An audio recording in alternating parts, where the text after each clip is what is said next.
এরপরও যদি তোমরা মুখ ফিরাও, তবে আপনি তাদের বলুন,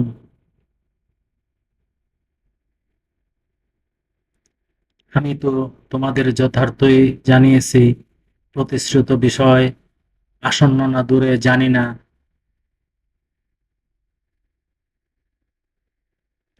নিঃসন্দেহে তিনি তোমরা যা ব্যক্ত করো তা জানেন, এবং জানেন যা তোমরা গোপন করো।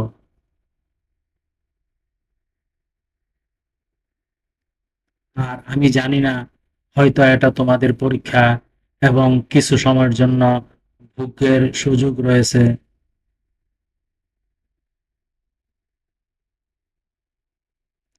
রাসূল বললেন, হে রব, সুবিচার করো, আমাদের রব পরম দয়ালু। তোমাদের বক্তব্যের বিষয় তার নিকট সাহায্য প্রার্থনা করছি। আয়াত ১০৯ থেকে ১১২, সূরা আম্বিয়া, আল কুরআন।